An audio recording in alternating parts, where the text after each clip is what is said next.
Let's get serious, ladies and gentlemen. After an absolute brutal slate of Week 3 games, we've been hit with an artillery barrage of great games this week, and we've got a noon start time here. We're going to begin with Michigan at home against Rutgers. Kind of surprising, Michigan sitting minus 25. That number's really high.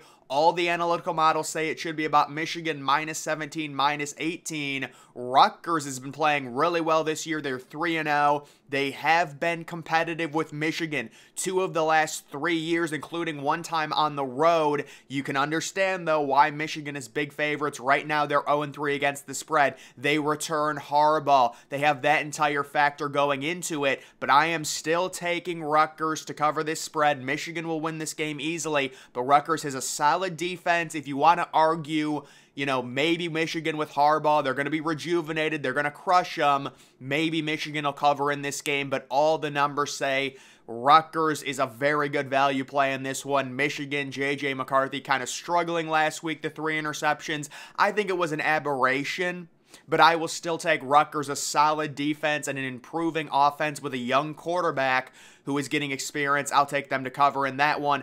The next game, this is a really good one and a really interesting game. It is Oklahoma at Cincinnati. This is a de facto non-conference game. Now, technically it is conference, but when do we ever see Oklahoma go to Cincinnati? And with Oklahoma going to the SEC next year, it's basically non-conference. This is beautiful. This is, I believe, the big noon game. Great environment in Cincinnati. OU sitting minus the 13.5. Dylan Gabriel has been one of the best players in college football. And guys, I love Cincinnati, but I just cannot bet against Oklahoma right now. This will be close early, and I do have to warn people, with these noon games, it is very fickle. Teams tend to get off to slow starts early in the day. We saw it with FSU last week. Oklahoma might get off to a slow start, but I think they turn it on. They've got enough weapons. They've got an emerging defense with Brett Venables there. Oklahoma analytically is a top 5 team in the country. You can say, well, they've just beaten up on teams, but guys, they have been dominant. They've been a force. Cincinnati, for as good as they were the first 2 weeks, they end up losing to Miami of Ohio in the rivalry game this past Saturday. It really knocked them down. If they would have won that game, this probably would have been another ranked v. ranked matchup. So I do have to take Oklahoma even minus the 13.5. If you want to fight me and say Cincy is good value plus 13.5, I won't argue. But what I've seen from Cincy recently, what I've seen from Oklahoma, I do think Oklahoma pulls away late in this game and does cover. Next, we've got FSU traveling to Clemson. FSU sitting minus 1.5. This is a huge game. It is crazy that Clemson is unranked and just 1.5 point underdogs to a top 5 team in the country. This game opened to pick 'em, and you can see the ESPN FPI at around 57% chance for FSU. And guys, I went back and forth. I said Clemson, Cade Klubnik, Will Shipley. The defense is great. They're at home. FSU, they struggled. Kind of a weird game that this is at noon. It is funny, again, that this is ranked versus unranked when it's really a huge game. But I do think FSU in this spot, they've fought this entire season. They're not going to let this game go. They did get caught kind of red-handed last week against Boston College, but they've been building towards this. They get a huge road win at Clemson. They win this game by 5 points. It's going to be a really, really good one.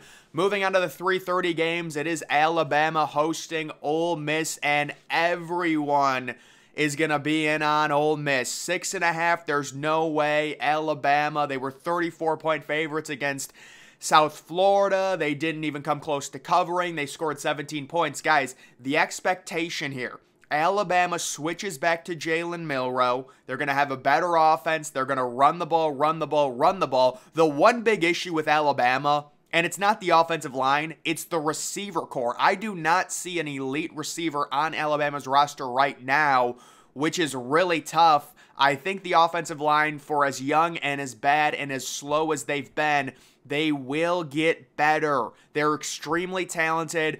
Bama's defense is phenomenal. They destroyed South Florida, especially in the trenches.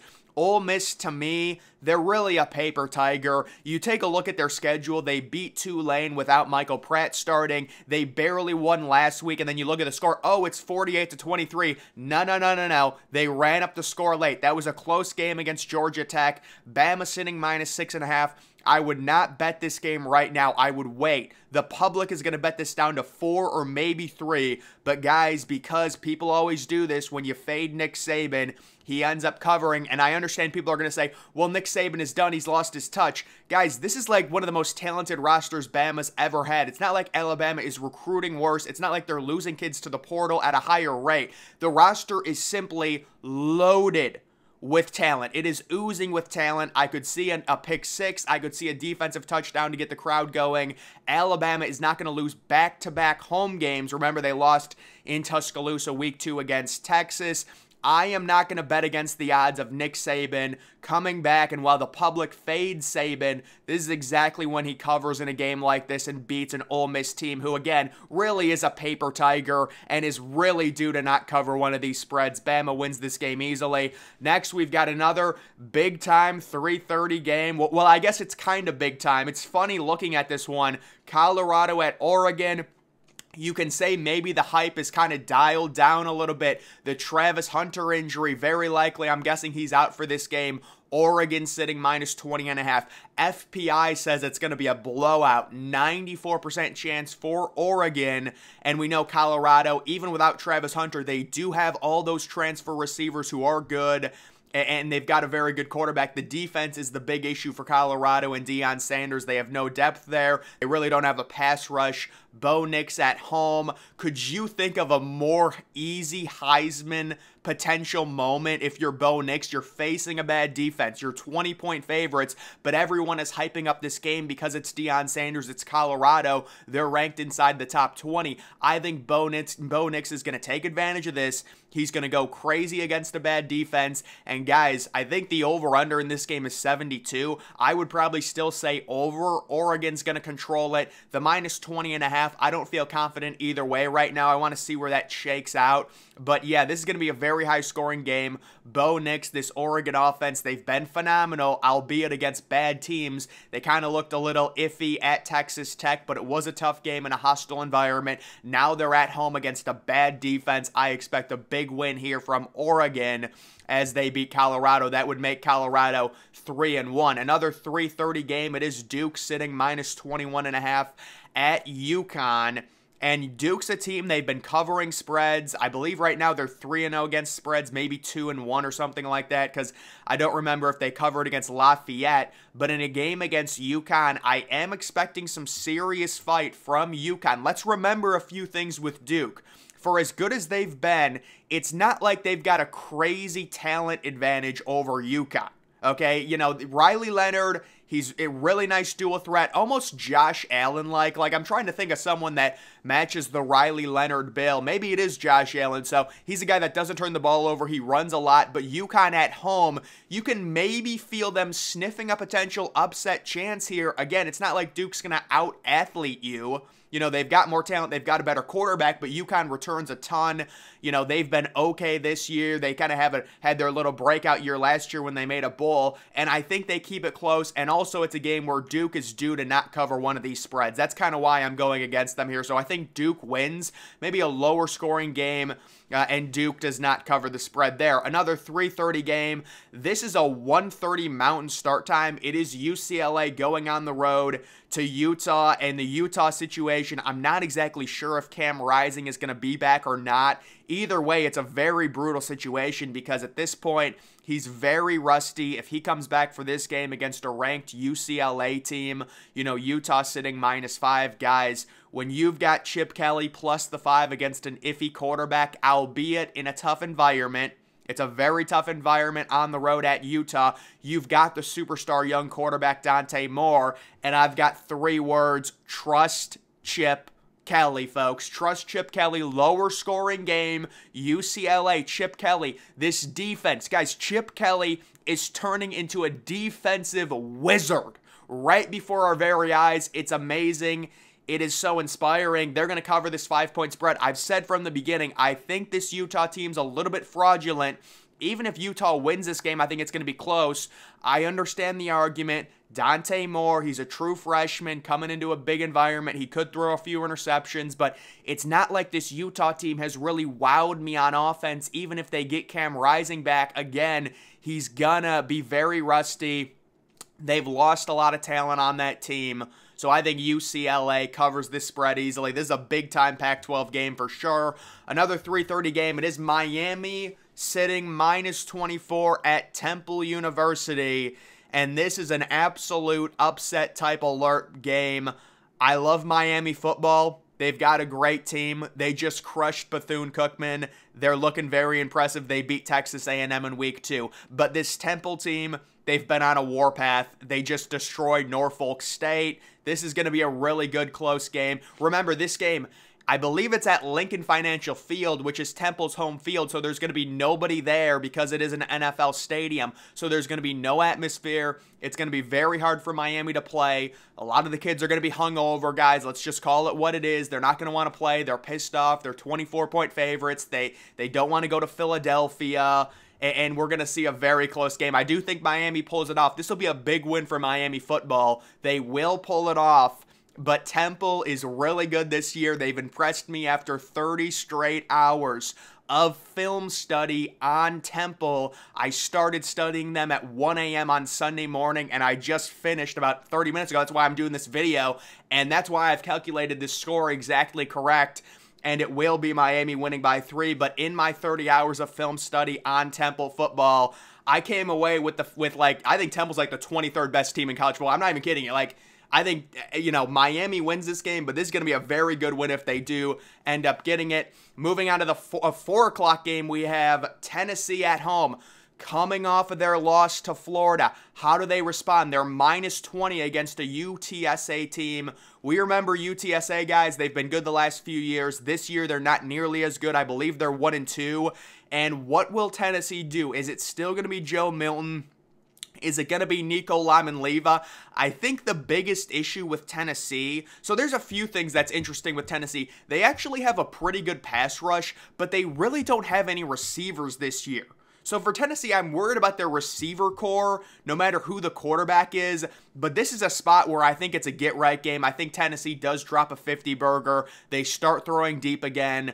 And UTSA, you can say, well, UTSA has a good pedigree, and they do. This year, UTSA is not very good. It's the same thing with San Diego State. Some of these teams this year are just not very good. I will take Tennessee to win this game easily. I'm going reverse. I'm taking them, even though they're struggling. They're going to cover this spread. They're due for it. And they win that game. Moving on to the primetime window. This is a 7 o'clock game. I believe this game's on ESPN. It is LSU coming off their thrashing of Mississippi State. They are back at Tiger Stadium to take on an Arkansas team searching for answers, losing to BYU at home. LSU sitting -18. Guys, what amazing value Arkansas is in this game with KJ Jefferson. This is going to be a shootout. It's going to be high scoring.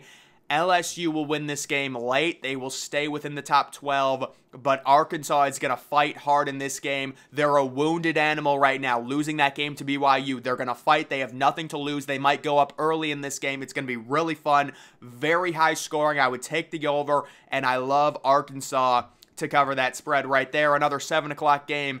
It is Florida back inside the top 25. They're ranked number 25. They will be taking on Charlotte. And Charlotte's really not terrible. Florida's sitting -28. But I do think this is a scenario where Florida, they're going to use that momentum they got last week. They're not going to throw it away. Now they're at home in the swamp again. They've got that momentum. They're going to win this game easily. -28. That's a big number to cover. I probably wouldn't bet it either way, but I will take Florida to win this game relatively easily, 41-20. Another 7 o'clock game, another big game in the Pac-12. The Pac-12 is loaded this year, and we're starting to see the fruits of it with all these huge games. It is Oregon State and DJ Uiagalelei on the road at Washington State. Washington State, a real surprise team this year. Veteran quarterback. They've been really good. They moved up to 21. You've got Oregon State inside of the top 15. You know, DJ, he struggled last week against San Diego State. It's basically a pick-em. Oregon State is 2.5-point favorites. I actually think they're undervalued. I think they should probably be about 4-point favorites in this game. And I have been in on Oregon State from the preseason. You could say, listen, if both of these teams are evenly matched, just take the home team. It's good value plus the 2.5, and I get it. But I have been in on Oregon State again since the preseason when I looked at their schedule and I saw it was very manageable, and I do think they can start 6 or 7-0, and that would include this win, so they end up winning most of this game is going to be really close. It's going to be hard fought. Maybe it's a defensive takeaway. Maybe it's a defensive touchdown. Something happens. Oregon State ends up winning 35-24. Moving on to the 7:30 games, it is UAB traveling to Georgia. Georgia sitting -40. So I do believe Georgia right now is 0-3 against the spread. A lot of that is kind of factoring into my pick here. Right now they're sitting -40. And I do think at some point, even though Georgia struggled last week against South Carolina, I do think they end up covering this spread against UAB, winning this game 52-7. We all know about Georgia's non-conference schedule. It's not good. UAB is just another team, not very good, obviously. Georgia, over a 99% chance to win this game. They end up dropping a 50 burger, winning 52-7. Kind of weird that that game's on at 7:30. Another 7:30 game, it is Texas on the road at Baylor. So kind of an annoying game here for Texas. Really no upside because Baylor's been so bad. You kind of have to go to a hostile environment, and if you win, well, you're supposed to win. You're -14-point favorites. If you lose, it's a brutal loss. I do think Texas kind of got caught with their pants down last week against Wyoming. It is what it is. They're coming back on the road, hostile environment. We saw how they performed week 2. They're going to be revved up for this game. And I do think this is a game where Quinn Ewers, Xavier Worthy is just so fast. It's crazy. I think Texas ends up winning this game against a bad Baylor team this year, 41-21. Baylor will come out with energy, but they just don't have any offense. And I think Texas and Quinn Ewers, they're going to be energized. They got a wake-up call against Wyoming. They're going to come back and win this game easily. And here we go, guys. This is what I call America's team versus America's team. Ohio State versus Notre Dame, a top 10 matchup. The Buckeyes coming in -3. ESPN FPI calculates the spread. Ohio State -4.5. Sam Hartman, he's been amazing. I believe 0 interceptions. This Notre Dame offense, the rushing attack, the passing, it's very balanced. They're at home. This is a huge chance. They have not beaten Ohio State in a very long time. And then the Buckeyes, the disappointing week 1, the disappointing week 2. They name Kyle McCord the starter. They blow up against a good Western Kentucky team.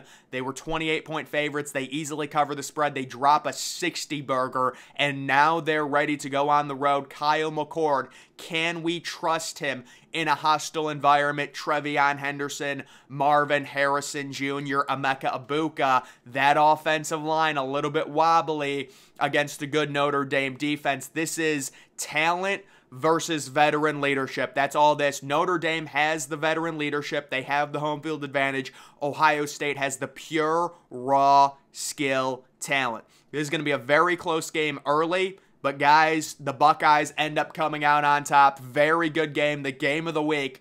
Ohio State wins 39-27. They score a late touchdown to kind of go up by 2 scores and win this game. 7:30 primetime game, NBC. The game of the year, folks. So far, the game of the year. Next, we do have Iowa at Penn State. This is Penn State's whiteout game. And if you're Penn State, you have got to be pissed off. What is going on with the schedule makers? Why is Penn State having their whiteout game against Iowa and not Michigan? Oh, it's because of Big Noon and they ruin everything. Yes, but that's what's happening here. Penn State sitting -14. Guys, I think Iowa's due for a blow-up game, and not in a good way. Think about last week what happened to Iowa. Cade McNamara, 9 of 19, 100 yards against a MAC school. Now he's going into a whiteout. I just cannot foresee good things for this Iowa football team going to Penn State, and I do think Penn State covers yet another spread. They would be 4-0 against the spread if they won this game. Iowa, on the other hand, again, after what I've seen the past few weeks, the offense is really not improved. Penn State, you can say, well, they struggled against Illinois. They still covered the spread. They still turned the Illini over 4 times with those interceptions. They're going to feed off the crowd energy. I would take Penn State minus the 14 there. Moving on to the 8 o'clock window, it is North Carolina traveling to Pittsburgh. And guys, what an amazing setup this is. 8 o'clock at night. Pittsburgh's plus the 6.5, and we have an absolute upset alert here and a great win for Pittsburgh University, 34-31. North Carolina, I've been off of them since the preseason. They have proved me wrong so far, but you can run, but you can't hide. This is exactly like Kansas State. People made fun of me for picking Troy to beat Kansas State. You know what I did the next week? I came back and I picked Missouri to beat Kansas State, and I was right. And North Carolina, they are my final Infinity Stone. They are my last white whale. If they lose, I end up having all my predictions correct. And this game, it all comes down to this game. And Pittsburgh is going to win this game in an upset. This is the perfect spread, 6.5. Pittsburgh will win it. They've got a good enough quarterback, a good enough offense. They don't have a great atmosphere there playing their home games at an NFL stadium, but we'll still take them. And then we do have a 9:30 game. It is USC coming off that bye week on the road at Arizona State. USC sitting minus 33.5. Arizona State coming off that horrible loss to Fresno State where they got shut out at home. I do think this Arizona State team, they rally around the injury to their young true freshman quarterback, Jaden Rashada, and they play well, and they keep this game close. They cover the spread easily. Remember, guys, USC, they're very streaky. I know everyone is going to be taking USC. There's no way they don't cover. It's Caleb Williams against a team that just got shut out. Guys, this is college football. We know how these things work. You got to zig when other people zag. That's why we're taking Arizona State to cover the 33.5-point spread. And then the final game of the night, it is Cal traveling to Washington. And I'm sorry, Washington sitting minus 21.5. I don't know who can pick against Washington right now. I mean, listen, maybe you can say Cal. They've been better this year. I get it. They've got a good running back. I just don't know how you can pick against Washington. Washington is throttling everyone. I've got I mean, this is a 10:30 game. It's going to be tough to see, but I've got Washington very easily winning this game 51-17. But guys, that's going to do it for my college football official week number 4 picks and predictions. Make sure you're following me on X. Link to that's always in the description.